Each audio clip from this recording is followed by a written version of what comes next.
창세기 26장 1절로 11절까지의 말씀, 우리 다 같이 한 목소리로 합독하겠습니다.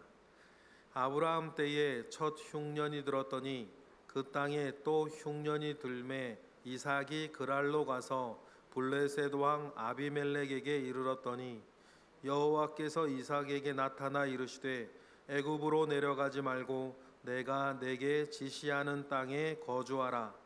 이 땅에 거류하면 내가 너와 함께 있어 내게 복을 주고 내가 이 모든 땅을 너와 내 자손에게 주리라. 내가 내 아버지 아브라함에게 맹세한 것을 이루어 번성하게 하며 이 모든 땅을 내 자손에게 주리니 내 자손으로 말미암아 천하 만민이 복을 받으리라. 이는 아브라함이 내 말을 순종하고 내 명령과 내 계명과 내 율례와 내 법도를 지켰음이라 하시니라. 이삭이 그랄에 거주하였더니 그곳 사람들이 그의 아내에 대하여 물으매 그가 말하기를 그는 내 누이라 하였으니 리브가는 보기에 아리따움으로 그곳 백성이 리브가로 말미암아 자기를 죽일까 하여 그는 내 아내라 하기를 두려워함이었더라. 이삭이 거기 오래 거주하였더니 이삭이 그 아내 리브가를 껴안은 것을 블레셋 왕 아비멜렉이 창으로 내다본지라. 이에 아비멜렉이 이삭을 불러 이르되 그가 분명히 내 아내이거늘 어찌 내 누이라 하였느냐. 이삭이 그에게 대답하되 내 생각에 그로 말미암아 내가 죽게 될까 두려워함이었음이로다. 아비멜렉이 이르되 내가 어찌 우리에게 이렇게 행하였느냐. 백성 중 하나가 내 아내와 동침할 뻔하였도다. 내가 죄를 우리에게 입혔으리라. 아비멜렉이 이에 모든 백성에게 명하여 이르되 이 사람이나 그의 아내를 범하는 자는 죽이리라 하였더라. 아멘. 아브라함이 예전에 애굽에서 또 똑같은 지역이 그랄 지역에서 범했던 그 실수, 그 죄악을 이삭이 다시 범하고 있어요. 여러분, 내용도 내용이지만 우리가 생각할 것 하나 있습니다. 그것이 뭐냐면 이런 얘기 있어요. DNA가 저주다, 그 말이 있거든요. 이게 무슨 말인지 아시겠어요? DNA가 저주다. 여러분, 언제나 우리를 둘러싸고 있는 상황은 유사해요. 비슷합니다. 유사한 상황 가운데에 어떤 모종의 결정, 선택을 하며 우리는 살게 되어 있는데, 이제 DNA가 저주다라고 하는 이 말이 육체적으로도 우리의 질병이 가족력처럼 흘러가는 것이 있다. 그래, 그거를 이제 조심해야 된다는 얘기도 되는데, 우리가 살고 있는 정황은 유사해요. 돈은 다 필요한 것이고요, 안전은 다 필요해요. 무엇인가 도전하고 노력하는 것도 다 필요해요. 그런데 문제는 뭐냐면 나를 둘러싸고 있는 정황 가운데에 결정을 하고 선택하는 게 이상하게 그 집안의 사람들은 비슷한 결정을 한다는 거예요. 잘한 것도 그렇고 못하는 것도 그렇고. 그래서 여러분, 오늘 이번 주 구역 주일 모임에도 그 이야기를 구역이 모여서 이야기를 하게 될 텐데, 우리 집안을 여러분 생각을 해보면 우리 집안의 사람들이 무너지거나 시험에 들거나 어려움을 자처하게 되는 육체적인 가족력도 있고 또 영적이고 정서적인 어려움도 있는 거예요. 여러분, 그거를 어떤 믿음의 눈으로 잘 바라보고 거기에 대처하고 거역하고 대적하면서 기도로 끊어내고 거기와 다른 결정을 내리고 가르침을 세워나가고 하는 것들이 여러분 누구에게나 필요해요. 잘하는 것도 있어요. 누구나 어느 집안이나 좋은 점이 있거든요. 그런데 잘못하는 것도 있어요. 약점들도 있단 말이에요. 그러니 여러분, 좋은 건 좋은 거니까 오늘 본문이 이삭이 잘한 것도 있지만 잘못한 것도 있고, 이걸 보면 우리 집안의 사람들을 대대로 약하게 만들고 시험 들게 만들고 무너지게 하고 있는 어떤 특정한 요소나 어떤 꺼리들이 있는지를 여러분 생각하시는 거 중요해요. 그거 중요해요. 그리고 오늘 말씀을 나누어 가지는 사람들, 오늘 또 우리가 이 말씀 위에서 무언가 기도할 수 있는 분들은 누군가는 그것을 막아서 주는 사람들이 필요하단 말이에요.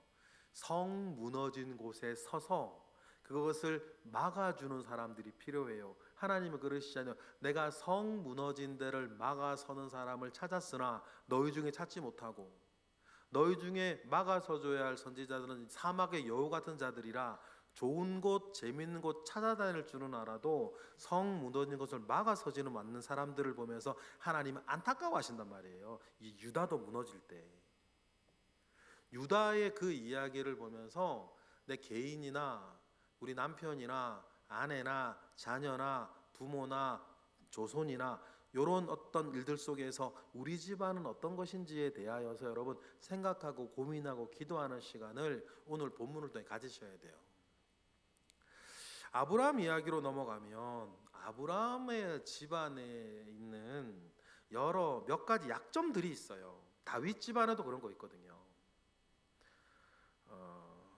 아브라함 집안의 어떤 약점들을 보면 이런 거예요. 오늘 본문 안에서만 생각을 하면 정황은 비슷해요. 나그네로서 살아가는 정황은 비슷하단 말이에요. 그러면 내 어떤 근거지 본고지가 없고 나그네 떠돌이가 되어서 이 팔레스타인 지방을 이렇게 돌아다니며 살아야 하면 새로운 지역에 가서 새로운 토착 세력들과 그 원주민들과 만났을 때 일어나게 되는, 발생할 수 있는 상황은 아브라함과 이삭과 같은 거예요. 그런데 같은 상황을 만났을 때 아브라함은 꼭 자기 살기 위해서 아내를 팔아먹었단 말이에요. 그런데 이런 결정은 잘 일어나지 않는 결정이에요. 어디에는, 다른 집안에는. 그런데 아브라함의 아들 이삭은 또 이상해요. 다른 집안에서는 잘 일어나지 않는 결정을 이삭은 또 내린단 말이에요. 아내를 뭐라고 속여요? 누이라 속이는 거예요. 여러분, 정황은 똑같아요. 아브라함이 만나고 있는 나그네로서의 정황, 이삭이 만나는 나그네로서의 정황은 같은데 욕하면서 배운다고, 옛말에 욕하면서 배운다고 이상하게 아버지를 닮아가네.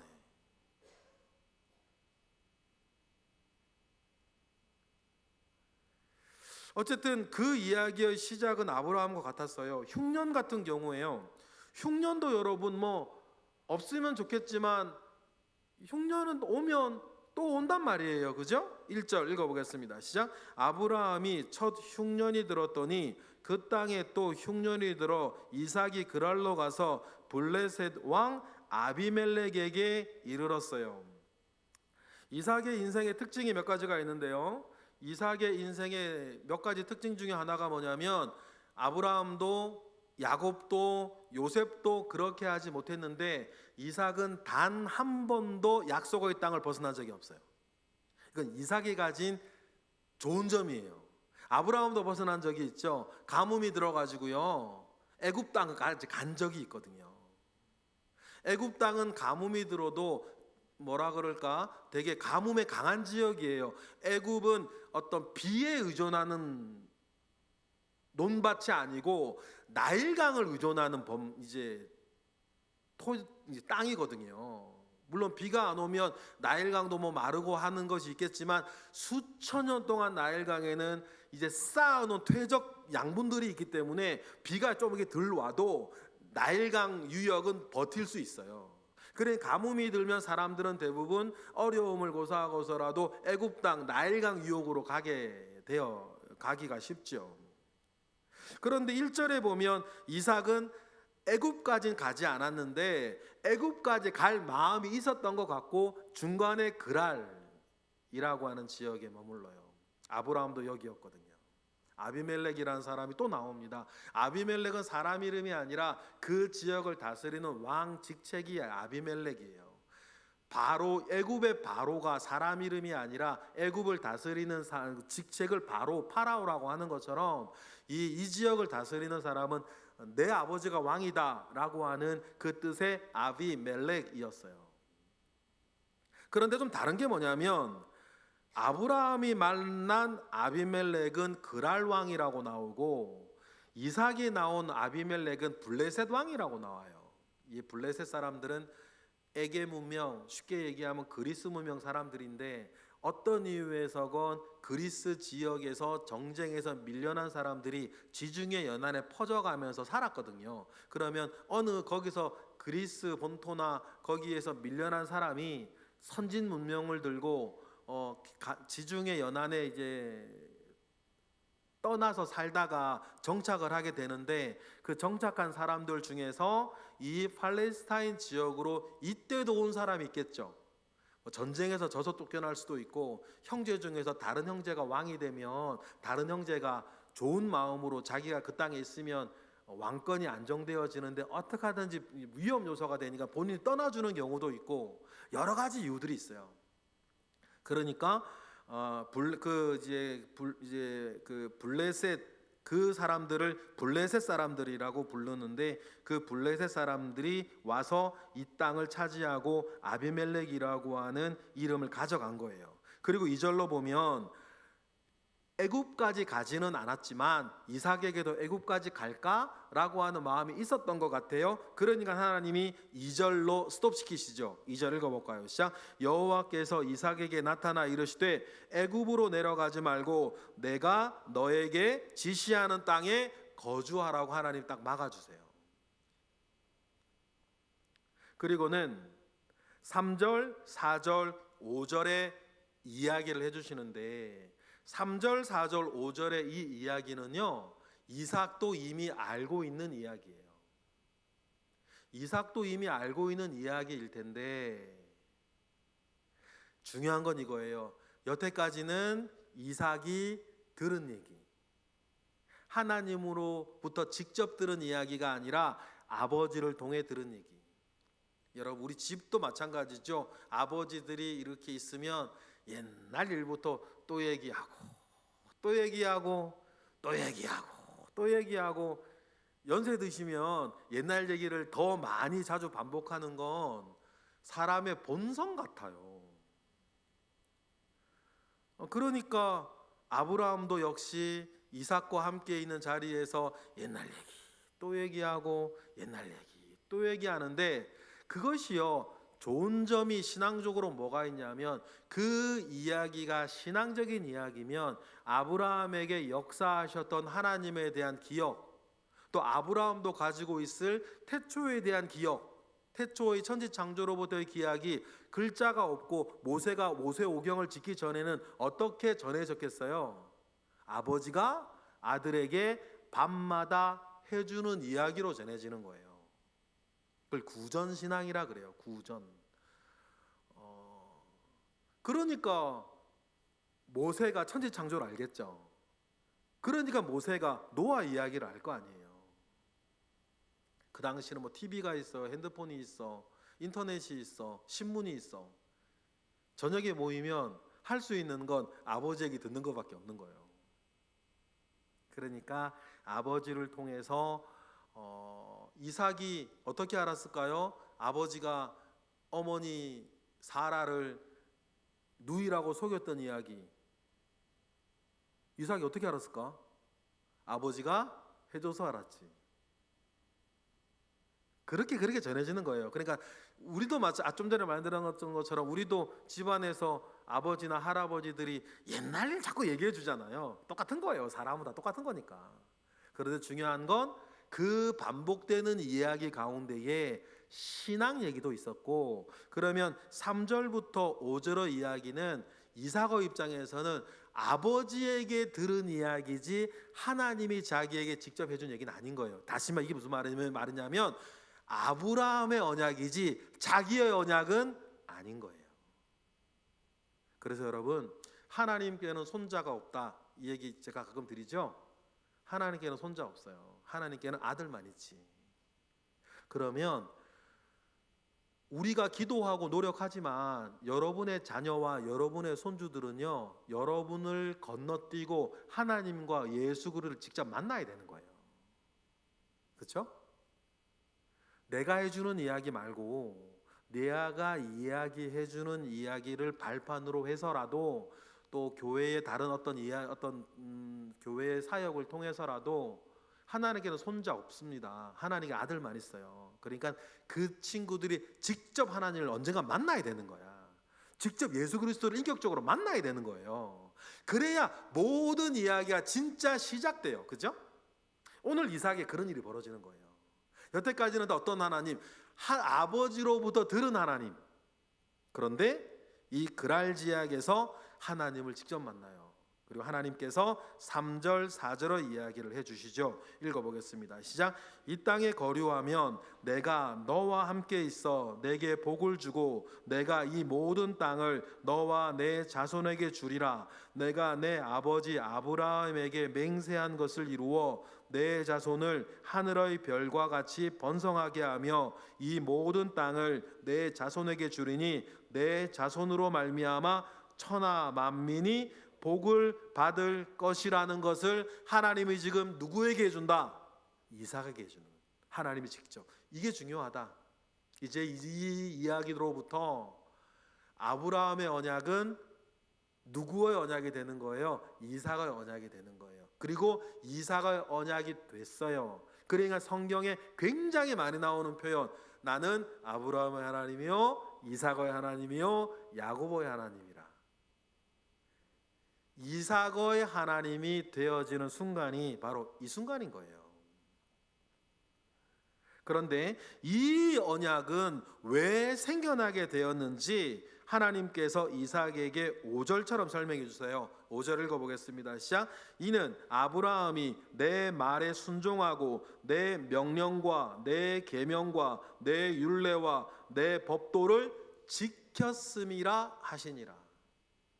아브라함을 생각해서 아브라함으로 인해서 이 언약이 생겼고, 그의 언약의 상속자, 옛 번역 성경 후사인 이삭에게 이제 내가 이 언약을 넘겨주겠다고 하나님께서 공식적으로 이야기하는 게 이제 5절인 거죠. 이 언약은 아브라함 때로부터 생겼고 이 이삭 너에게 넘어간다. 하나님께서 그렇게 될 것이라고 아브라함에게는 진작에 말씀해 주셨는데, 그때 이삭은 태어나지도 않았으니까 이삭에게 직접 얘기를 해 주시는데, 5절을 보면요, 여러분 한 번 더 생각하시면 5절은 되게 재밌어요. 재밌는 구절이에요. 뭐냐 하면, 이는 아브라함이 내 말을 순종하고 내 명령과 내 뭐예요? 계명, 내 율례, 근데 이게 없었단 말이야 이때. 계명, 율례, 법도, 명령은 있을 수 있었어요, 그죠? 근데 계명과 율례와 법도는 언제 생겨요? 모세 때 생긴 거라고. 그런데 하나님께서 이삭에게 말할 때 내 명령과 율례와 법도와 계명을 아브라함이 지켰기 때문이라는 것, 아브라함이 계명과 율례와 법도를 어떻게 지켜? 있지도 않는데. 이건 뭘 말하는 거냐면, 와 진짜 모세오경은 창세기는 누가 썼나 보다. 하나님이 쓰셨는데 하나님 누굴 통해 쓰셨나 보다. 모세를 통해 썼나 보다. 강력한 증거 기절이에요. 모세가 이제 하나님의 주시는 영감으로 창세기를 막 쓰는데, 자기 때에 계명과 율례와 법도가 생겼거든. 그렇죠? 그러니까 모세는 습관적으로 내 명령과 계명과 율례와 법도를 누가 다 지켰대? 아브라함이 다 지켰대요. 참 재밌는 표현이에요. 그래서 한 번 더 생각을 하면. 그런데 이게 또 거짓말은 또 아니에요. 왜냐하면 여러분, 법 이전에 믿음과 사랑으로 나아가면 하나님의 법은 있으나 없으나 지키는 거 맞아요?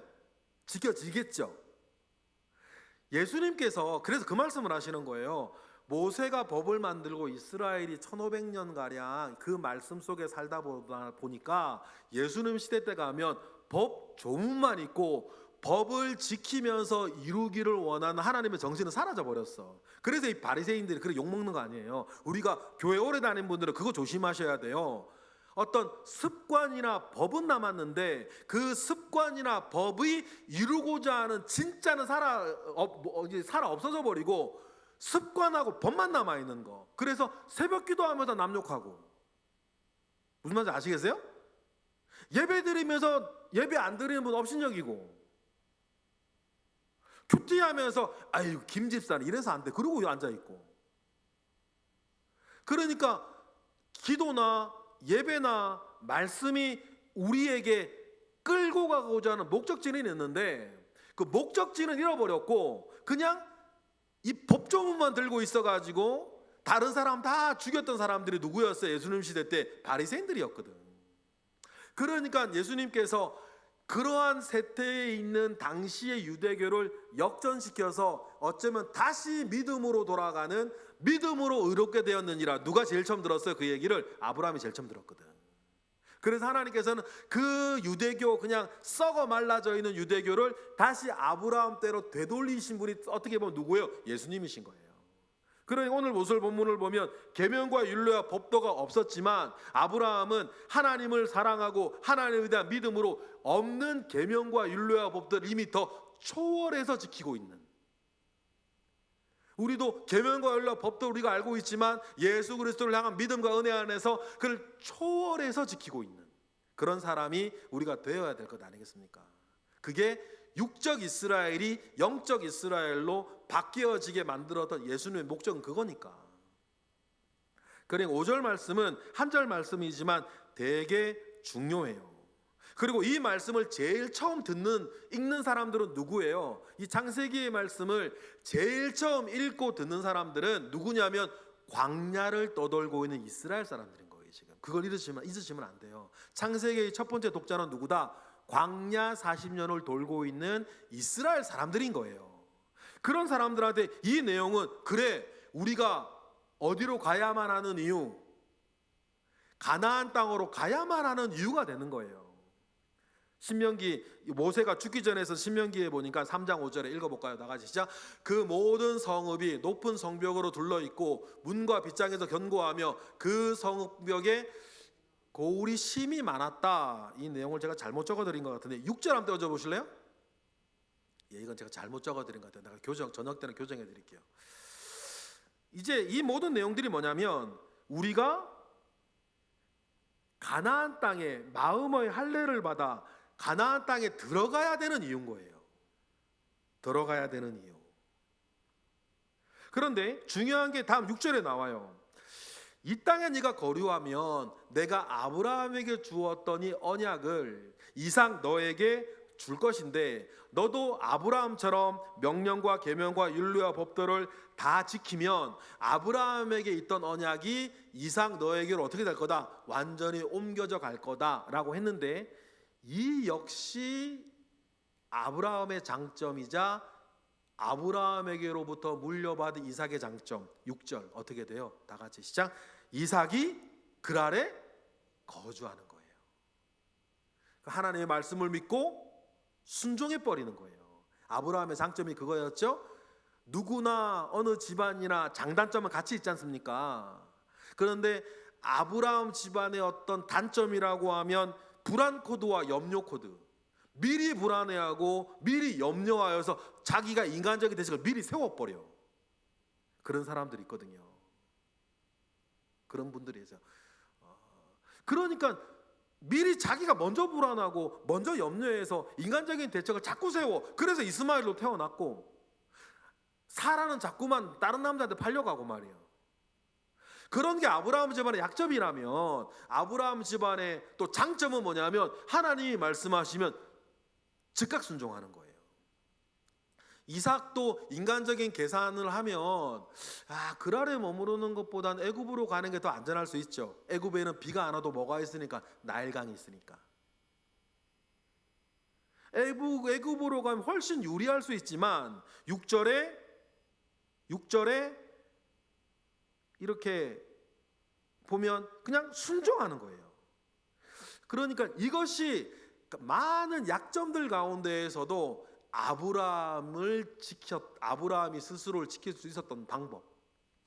이삭도 자기의 연약함 가운데에서도 자기를 지켜낼 수 있는 이유와 방법이, 장점이 이러한 순종이었다는 것을 여러분 꼭 기억하셨으면 좋겠습니다. 그런데 순종은 순종인데 순종하면서 역시 약점이 드러나죠. 7절이에요. 아브라함이 했던 거랑 똑같은 겁니다. 7절 읽어볼게요. 시작. 그곳 사람들이 그의 아내에 대하여 물으매 그가 말하기를 그는 내 누이라 하였으니 리브가는 보기에 아리따움으로 그곳 백성이 리브가로 말미암아 자기를 죽일까 하여 그는 내 아내라 하였기를 두려워하였다는 거예요.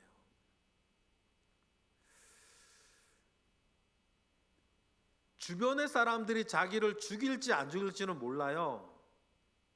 일어나지 않았죠. 그런데 먼저 염려하고 먼저 걱정하는 이 자기의 약점들이 있는 거예요. 아브라함이나 이삭이나 나그네로서 그 지역을 떠돌아다녀야 하는 정황은 똑같거든요. 그러면 자기가 만나는 사건들도 유사할 수 있겠죠. 동일한 약점을 보여요. 그런데 이것이 왜 우리에게 중요하냐면 여러분 꼭 명심하셨으면 좋겠어요. 우리가 아브라함의 이삭의 이 이야기가 우리에게 좀 와닿아야 되는 이유는 뭐냐면 우리도 이 세상에서 누구라는 것을 알아야 된다? 나그네라는 걸 아셔야 돼요. 믿으십니까? 이 생각이 확고하면 확고할수록 복음이 우리에게 지시해주는 약속이 분명해지고 이 땅의 일, 이 세상의 일이 여러분 그렇게 스트레스는 덜 될 거예요. 우리는 이 땅에서 뭐니까? 나그네니까. 아브라함이 지금 가나안 땅을 돌고 있는 나그네, 이삭이 지금 가나안 땅을 돌고 있는 나그네인 것처럼 여러분, 저와 여러분은 이 세상을 지금 왔다 가는 나그네인 줄 믿으시기 바라요. 그래서 제가 한 3년 전부터 베드로 전서가 참 개인적으로 좋은데, 왜냐하면 베드로 전서의 첫 번째 인사말에 이 땅을 사는 우리 그리스도인들을 다음과 같이 부르기 때문이에요. 베드로전서 1장 1절부터 2절 읽어볼까요? 시작. 예수 그리스도의 사도 베드로는 본도, 갈라디아, 갑바도기아, 아시아와 비두니아에 흩어진 나그네 2절 곧 하나님 아버지의 미리 아심을 따라 성령의 거룩하심으로 순종함과 예수 그리스도의 핏부름을 얻기 위하여 택하심을 받은 자들에게 편지하노니 은혜와 평강이 너희에게 더욱 많을지어다 라고 시작되어진 베드로전서 말이에요. 1절을 다시 띄워주시면, 베드로는 지금 이 땅의 그리스도인들에게 편지를 쓰는데, 베드로전서는 불신자에게 쓴 편지가 아니죠. 그런데 이 흩어져 있는 이 사람들을 베드로는 뭐라고 부르냐면 나그네라고 불러요. 그런데 이 세상에 살고 있는 사람들을 나그네라고 부르는데, 나그네가 되어진 조건, 나그네가 되어진 이유가 있어요. 그 2절에 다시 한번 읽어보실래요? 어떻게 우리가 이 세상에서 나그네가 되냐면 하나님 아버지의 미리 아심을 따라 성령이 거룩하게 해주셔서 우리가 믿음으로 순종하고 예수 그리스도의 핏부림을 믿음으로 얻어서 택하심을 받아, 이 세상의 많은 사람들 가운데에서 우리가 택하심을 받아서 이 세상에선 뭐가 되었다? 나그네가 되었다는 거예요. 이것이 여러분을 설명하는 제일 중요한 여러분의 정체성이에요. 줄여서 믿음으로는 이 세상의 나그네가 된 사람들, 하늘의 소망을 두고 있고, 사도 바울의 표현, 그러니까 나의 시민권은 하늘에 있는, 우리 표현으로 나의 진짜 주민등록은 옥수동사무소에 있는 게 아니라, 금호동사무소에 있는 게 아니라, 나의 진짜 주민등록은 하늘에 있는, 하나님의 나라에 있는 그런 사람이 되었습니다. 이 세상은 곧 망할 거니까, 요한계시록, 이 세상은 꼭 망할 거니까 우리는 이 세상의 나그네다.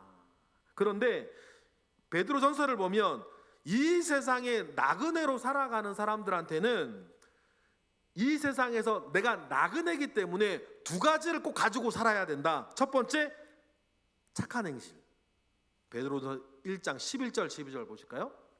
나그네들이 이 세상을 이렇게 살아야 된다. 시작. 사랑하는 자들아, 거류민과 나그네와 같은 너희를 권하노니 영혼을 거슬러 싸우는 육체의 정욕을 뭐해 나아가며 제어해 나아가며, 12절, 너희가 이방인 중에서 행실을 선하게 가져 너희를 악행한다고 비방하는 자들로 하여금 너희의 뭐를 보고, 선한 일을 보고 오시는 날에 하나님께 영광을 돌리게 하기 위해서 이 땅을 나그네로 살아가는 사람들한테는 첫 번째 뭐가 있어야 된다? 선한 행실이 있어야 된다. 그래서 누구도 이 세상에 소속되어져 있는 너희들을 비방하지 못하게 만들어야 된다. 하나님의 영광을 위해서도. 그러면 여러분, 이 땅을 나그네로 살아가는 사람들은요, 첫 번째, 이 땅의 행실을 선하게 가지세요. 쓸잘데기한 욕심과 이해관계 속에서 그렇게 사시면 안 돼요. 우리는 이 땅에서 뭐니까, 이 땅의 전부인 사람들이 아니라 우리 이 땅에 뭐니까 나그네들이니까. 그리고 이 선한 행실을 하려면 베드로는 3장 16절, 선한 행실을 하는 뭐가 있어야 돼? 선한 마음이 있어야 되는 거예요. 16절 읽어볼게요. 시작. 선한 양심을 가지라. 이는 그리스도 안에 있는 너희의 선행을 욕되게 욕하는 자들로 그 비방하는 일에 부끄러움을 당하게 하려 함이라. 똑같은 내용이죠. 아까 읽은 것들이랑. 우리가 그러니까 이 땅을 나그네로 사는 사람은 선한 양심 가지고 살아야 된다. 여러분, 그 어떤 것이라도 누구에게라도 부끄러운 말과 부끄러운 짓은 하지 맙시다. 내 친한들 내 편 들어주고 내 친한 사람들을 하고만 있을 때 여러분 특히 조심하셔야 돼요. 나 편 들어주고 내 친한 사람들하고만 있을 때 어떤 이야기를 하고 어떤 계획을 하고 어떤 행동을 하냐, 다른 사람이 들어서 부끄러울 것 같은 이야기면요 하지 마셔야 되는 거예요. 이런 얘기할 때 그러니까 김 집사는 안 돼, 그러시면 안 돼요. 그래, 내가 그렇구나, 이렇게 말하고 있는 저도 저를 향해서 그래, 내가 그렇구나, 내가 조심해야지. 예를 들어 이런 거요. 동창들 모임 가가지고 교회 욕하고 앉았고 이런 거 말이에요. 무슨 말 아시겠죠? 선한 양심과 선한 행실로 여러분, 이 땅에 나그네 된 사람들은 그렇게 살아가야 우리가 이 땅에 나그네로 살아가는 동안에 이 땅의 거주민들, 불신자들이겠죠? 이 땅의 거주민들이 우리로 하여금 뭐하지 못하게 욕하고 비난하고 시시비비 걸고 막 진흙탕 싸움에 내가 들어가지 못하도록 않도록 선한 양심과 선한 행실로 여러분의 주변을 단단하게 만들어 가시기를 바랍니다. 의의 회중 안에서. 그게 이 땅을 나그네로 살아가는 사람들한테는 너무너무 중요한 일이에요. 그러다가 만약에 내가 그렇게 살다가 고난을 당해야 된다면 여러분 죄송하지만 그 고난은 당하세요. 제 얘기가 아니라 베드로의 가르침, 베드로의 가르침이 아니라 하나님의 말씀. 베드로전 3장 17절 시작. 선을 행함으로 고난받는 것이 하나님의 뜻일진데 악을 행함으로 고난받는 것보다는 낫다. 그래서 여러분, 선을 행하다가 내가 당하는 고난이 있어야 한다면 여러분 우리 두려워하지 말았으면 좋겠어요. 그런 거 자꾸 두려워하면요 우리는 어떻게 되냐면 죽도 아니고 밥도 아니고 선을 행하기 위해서 내가 당해야 되는 고난이라면 여러분 받으세요. 기쁨으로. 그걸 자꾸 우리가 타협하고 양보하고 그 순간을 그때그때 넘어가려고 들면 안 믿는 자들 사이에 우리는 죽도 아니고 밥도 아니에요. 내가 죽도 아니고 밥도 아니게 되면 우리 주님이 죽도 아니고 밥도 아닌 분이 돼요. 우리 주님이 죽도 아니고 밥도 아닌 분이 되면 하나님이 죽도 아니고 밥도 아닌 사람이 분이 된다니까. 어디에서? 불신자들 가운데서. 그러니 이 땅을 나그네로 살아가고 있는 사람들에게 여러분 주시는 이 말씀을 꼭 지키고 가시기를 바라요. 그런데 이삭이 좀 죽도 아니고 밥도 아닌 게 좀 있죠. 지금 이제 여기서는 약속은 지켜서 그 아래 거주하는데 선한 양심과 선한 행위를 하질 않아. 그리고 이삭은 그리 안 해도 될 뻔했어. 왜냐하면 8절에 보면 리브가와 함께 거기 오래 거주하는데 사람들이 리브가를 탐내질 않아요. 데려가질 않아, 사라처럼. 그래서 성경에 말하죠.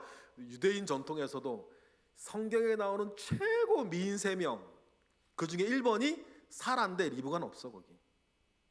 그러니까 8절에 이게 걱정 안 해도 되는데 걱정하는 것 같아요. 오래 거주하는데 리브가 달라는 사람이 없네. 8절 읽어볼까요? 시작. 이삭이 거기 오래 거주하였더니 이삭이 그 안에 리브가를 껴안는 것을 블레셋의 아비멜렉이 창으로 내다본지라. 오래 거주하였는데 사라하고 좀 달라요. 양상이. 리브가 달라는 사람이 없어. 걱정 안 해도 되는 걸 걱정 안 해. 생각보다는 리브가가 안 예쁜 것 같고 이삭 눈에만 예뻤던 것 같아. 그게 행복한 거죠. 다른 사람은 안 이쁘게 보고 내 눈에만 이쁜 아내 데리고 사는 거 최고지 뭐. 다른 사람은 멋 없다고 얘기하는데 내 눈에는 내 남편이 제일 멋있어. 그게 최고지. 그거보다 좋은 게 어디시오. 어쨌든 그래요. 그리고는 안전하게 이제 이삭이 리브가와 이렇게 사는데 걸렸어. 아비멜렉한테. 창으로 내다보고 있는데 오빠 누이라면서. 이게 뭐요? 믿는 이의 망신. 믿는 이의 망신. 이 땅에 나그네로 살아가는 새 그리스도인들이 선한 양심과 선한 행실을 이삭처럼 지금 어떤 이유에서건 못하고 있으면 이게 안 믿는 자에게 믿는 이가 망신을 당하네요. 9절 읽어볼까요? 시작. 이에 아비멜렉이 이삭을 불러 이르되 그가 분명히 내 아내의 건을 어찌 내 누이라 하였느냐. 이삭이 그에게 대답하되 내 생각에 그로 말미암아 내가 죽게 될까 두려워함이었음이로다. 진짜 내 생각, 지 생각이지 사실. 오래 거주했는데도 아무 일이 없었거든 사실은. 그런데 중요한 건 뭐예요? 그리스도인이 선한 양심과 선한 행실을 어떤 이유에서건 적당히 타협하고 포기하니까 불신자 앞에서 망신당하는. 여러분, 예수 그리스도를 옷 입고 그리스도 예수를 짐지고 가는 여러분, 저와 여러분은 어떤 이유에서라도 불신자 앞에서 망신당하는 일은 없었으면 좋겠습니다. 10절은 사실은 이삭이 또 아브라함이 아비멜렉에게 했어야 되는 이야기인데 아비멜렉에게 듣고 있네요. 읽어볼까요? 시작. 아비멜렉이 이르되 내가 어찌 우리에게 이렇게 행하였느냐. 백성 중 하나가 내 아내와 동침할 뻔하였도다. 내가 죄를 우리에게 입힐 뻔했다. 이게 좀 안타까운 거, 불신자한테 이런 얘기를 듣는다는 거지. 그렇습니다. 여러분, 이삭이 왜 그랬을까요? 그렇죠. 이삭은 아브라함도 그랬는데 미리 염려해요. 미리 걱정하고 자기 조급함에서 인간적인 방법을 자꾸만 하나님이 역사하시기 전에 자기가 조급하고 불안해서 자기의 인간적인 방법을 자꾸 동원하는 거예요. 그래서 여러분, 머리 잘 돌아가고 주판을 잘 튕기는 사람들이 믿음 따라 살기가 조금 더 어려워요. 좀 모르면 가만히라도 있을 텐데 자꾸만 똑똑해가지고 자꾸 이 생각나고, 여기 있는 대부분은 그럴 것 같은데 여러분들은 너무 똑똑해서 문제야 사실은. 그렇죠? 너무 똑똑하셔. 너무 아는 게 많아. 그러다 보니까 자꾸만 생각이 나요. 자꾸만 생각이 나니까 하나님이 움직이시기 전에 우리가 먼저 움직여버려. 지금 이삭이 그러고 있는 거죠. 그러면 어떻게 할까? 하나님이 이 땅에 나그네로 살아가고 있는 나를 보호하실 거라는 걸 먼저 믿으세요. 시편 146편 9절로 볼까요? 다 같이 시작. 여호와께서 나그네들을 보호하시며 고아와 과부를 붙드시고 악인들의 길은 굽게 하시는 분이신 걸 믿으시기 바랍니다. 여러분이 저가 이 세상의 베드로의 표현처럼 이 땅에 나그네들이 맞다면 하나님께서는 나그네를 보호하신다. 그 하나님 믿으시기를 바라요. 그리고 나그네라고 다 보호하는 건 아니고 그 나그네 중에서 하나님을 정말 어떻게 하는 사람? 사랑하는 사람. 시편 145편으로 보겠습니다. 시작. 여호와께서 자기를 사랑하는 자들은 다 보호하시고 악인들은 다 멸하시는, 우리 하나님은 그런 분이시라는 것을 믿으시기 바라요. 이 땅에 살면서 내가 하나님을 사랑하고, 맞죠? 우리가 부족한 것도 많지만 우리가 하나님을 사랑하시는 거 맞잖아요. 그리고 이 땅에 나그네들 맞으시죠? 그러면 하나님은 여러분을 보호하실 거다. 하나님은 여러분들을 보호하실 거라는 걸 믿으세요. 어떤 일이 있으나 없으나 여러분은 하나님의 보호 가운데 있고 하나님 여러분은 지키실 거예요. 시편으로 다시 한번 확인해 보겠습니다. 121편 우리가 잘 아는 말씀이죠. 다 같이 시작. 여호와는 너를 지키시는 이시라. 여호와께서 내 오른쪽에서 내 그늘이 되시나니 낮에 해가 너를 상하게 하지 아니하며 밤에 달도 너를 해치지 아니하리로다. 여호와께서 너를 지켜 모든 환난을 면하게 하시며 또 내 영혼을 지키시리로다. 여호와께서 너의 출입을 지금부터 영원까지 지키시리로다. 믿으시면 아멘 하십시오. 그러니까 혼자 불안하고 염려하고 막 그래가지고 막 먼저 하시지 마시고 하나님은 나를 지키실 거다. 내가 하나님을 사랑하는 게 맞고 내가 이 땅에 나그네가 맞으니 하나님은 나를 지키시고 보호할 거라는 것을 믿으시길 바라요. 이삭도 마찬가지. 아브라함 때는 하나님이 나서서 사라를 지켜주셨는데 이삭 때에는 하나님이 나서질 않으세요. 아브라함 때의 아비멜렉처럼 꿈에 나타나가지고 사라 건드리면 죽는다 그런 얘기를 안 하세요.